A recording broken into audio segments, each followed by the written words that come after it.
Good evening. I'm Patricia Vallone with a CTV News update. Day one of the Republican National Convention was chock full of warnings about Democrats bent on disarming citizens, emptying prisons, and inviting gang members into America's neighborhoods. The GOP rhetoric warned that Democratic candidate Joe Biden would hand the country over to dangerous forces of socialism and communism. Here are some of last night's speakers. While this election is between Donald Trump and Joe Biden, it is not solely about Donald Trump and Joe Biden. It's about the promise of America. It's about you and me, our challenges and heartbreaks, hopes and dreams. It's about how we respond when tackling critical issues like police reform. The days of blindly supporting the Democrats are coming to an end. In Baltimore, we have the highest number of Black Republicans in the entire country running for office this election cycle. Joe Biden believes we can't think for ourselves, that the color of someone's skin dictates their political views. Donald Trump has always put America first, and he has earned 4 more years as president. President Trump was officially re-nominated last night. Meantime, the convention continues this evening, and the speakers include First Lady Melania Trump. Well, former RNC chair Michael Steele joins the Lincoln Project. The political action committee formed by Republicans late last year seeks to prevent the re-election of Donald Trump as president. Steele has joined the PAC as a senior advisor. He says Trump has devolved into, quote, preying upon fears and resentments with narcissism that nurtures only chaos and confusion. The founder of the Lincoln Project is George Conway, husband of Kellyanne Conway, who recently resigned from her position as counselor to President Trump. Well, COVID-19 has ravaged many Latino communities across the nation, including in Prince George's. Areas of Langley Park, Riverdale, Hyattsville have become particularly hard hit, not only because of the virus, but also from unemployment and the inability to access federal assistance. One local group has been working to help those vulnerable communities while helping young adults become leaders. Daniel Jones is the founder of the Young Latino Leadership Council.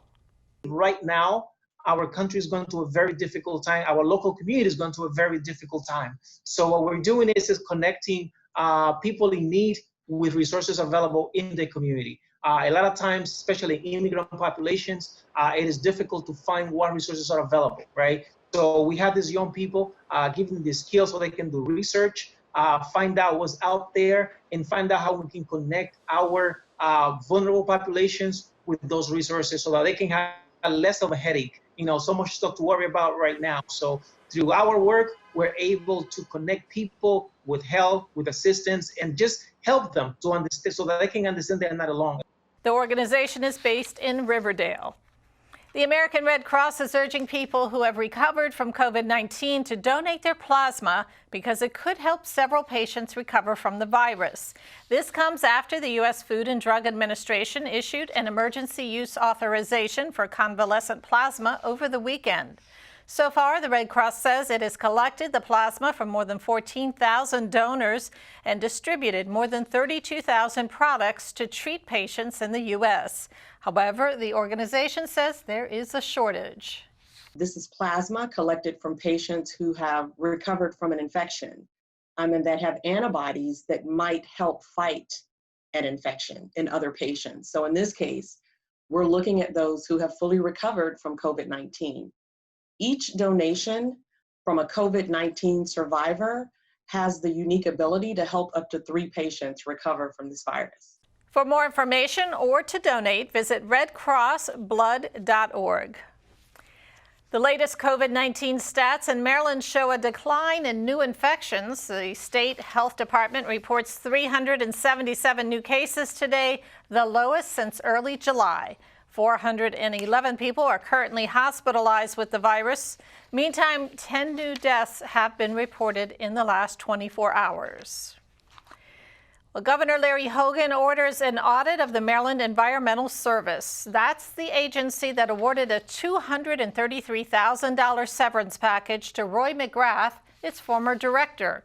McGrath, for a short time, was Hogan's chief of staff before resigning over the controversial payment. Hogan announced the audit just hours before a legislative committee was set to hold hearings on the McGrath severance package. County School Board member Brian Swan today says he is ready to focus his attention on the upcoming school year. This after an ethics complaint involving the board member recently came to light. Swan took part in a town hall meeting for parents and students back in March, but the complaint claims that he used the event to promote his District 4 campaign. But Swan tells CTV News tonight that he wasn't promoting his candidacy. The board final decision was really twofold. One, they agree with the recommendation that the town hall was appropriate. The funds were used appropriately. The content and the intent of the town hall was appropriate. The board also agreed that policies were needed around social media use and attire, because currently there are no policies. It's a very gray area. And so I really commend the board for doing that. Swan was appointed to his seat by County Executive Angela Alsobrooks. He's running to keep the post during the fall election. A triple shooting in Langley Park leaves one person dead. It happened about 10:30 last night in the 7900 block of 14th Avenue. When authorities arrived, the victim was suffering from multiple gunshot wounds and was pronounced dead at the scene. The other two victims are expected to survive their injuries. Anyone with information on the shooting is asked to contact police. Well, the identities of two men arrested in connection with Sunday's shooting of 3 county police officers have been released. 45-year-old Andre Larnell of Mechanicsburg, Pennsylvania, and 27-year-old Steve Warren of Southeast DC face attempted murder, assault, and gun charges. The shooting happened Sunday night in Landover and was captured on police dash cam video. Investigators say the two opened fire the moment police arrived, striking 3 of them. The men allegedly fled in a car but crashed and were arrested. 2 of the officers are back home. 1 remains hospitalized with non-life-threatening injuries. Anyone who may have information about the incident is asked to contact police. Well, as we've reported, this month marks the centennial of the 19th Amendment, which gave women the right to vote. To celebrate the 100-year anniversary, we've aired a series of stories and vignettes about notable women of the suffrage movement. Today, we take a look at Mary McLeod Bethune. An educator and activist, Mary McLeod Bethune dedicated her life to civil rights and women's suffrage. In 1912, she joined the Equal Suffrage League, an offshoot of the National Association of Colored Women. Following the passage of the 19th Amendment, which gave women the right to vote, Bethune began encouraging Black women to go to the polls and resist voter suppression. She believed that having a political voice would enable African American women to fix the poor conditions of housing, public schools, and other social services.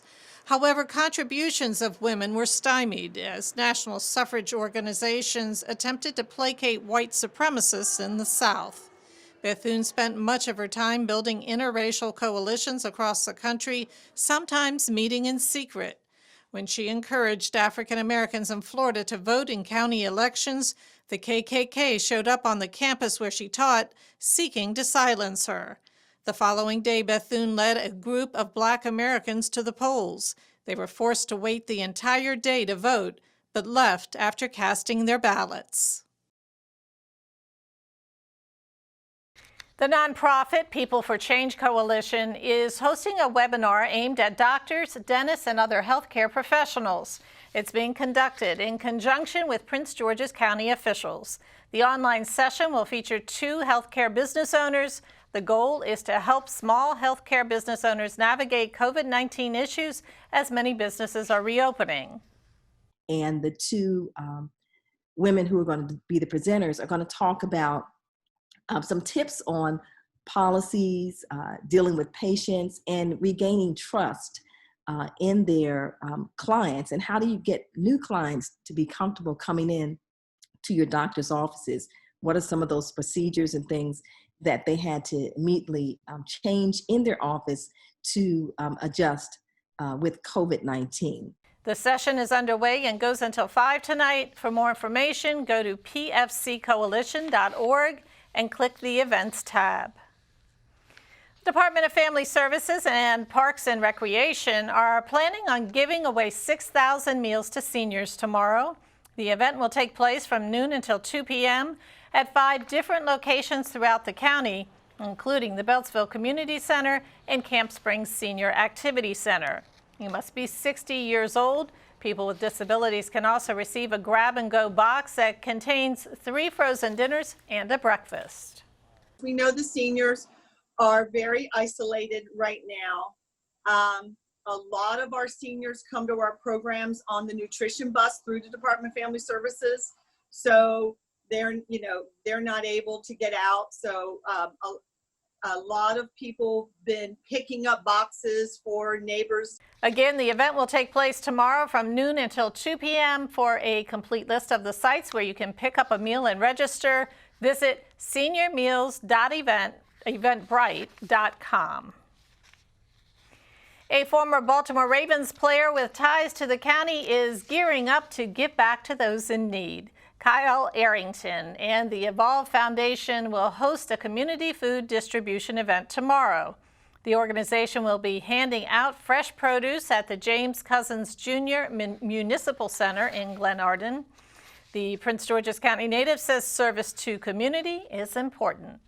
So we will be out there, just doing our part, passing out free produce. We'll have over 400 boxes ourselves of free produce. We're in partnership with Pink Hydration as well. So we'll be passing out bottles of water. So like I said, anybody in need or know somebody, please come out. The food distribution event will be tomorrow from 3 p.m. until 5. Arrington's Evolve Foundation focuses on youth health and wellness, scholastic achievement, and workforce readiness. For more information, you can visit evolvecdc.com. An unscheduled mosquito spraying will take place in Bladensburg, Colmar Manor, Edmonston, and Cottage City this evening. The spraying is due to a public health concern over the potential for mosquito-borne diseases. A control truck will cover a 3/4 mile radius at the intersection of Upshur Street and Baltimore Avenue.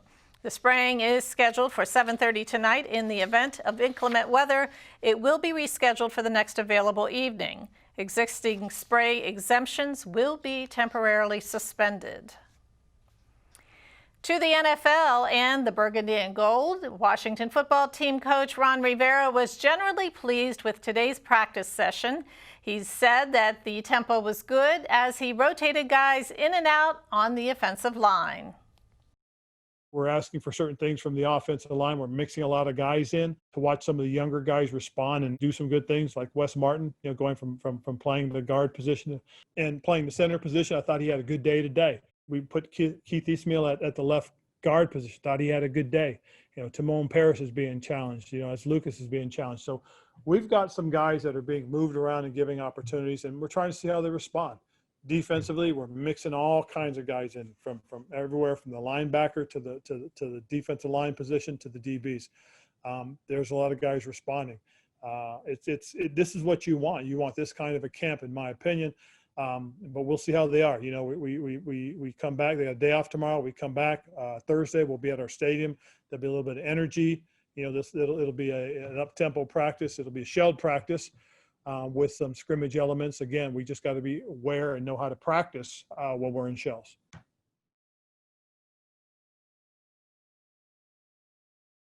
The team will have an off day tomorrow, but plans to practice at the stadium on Thursday.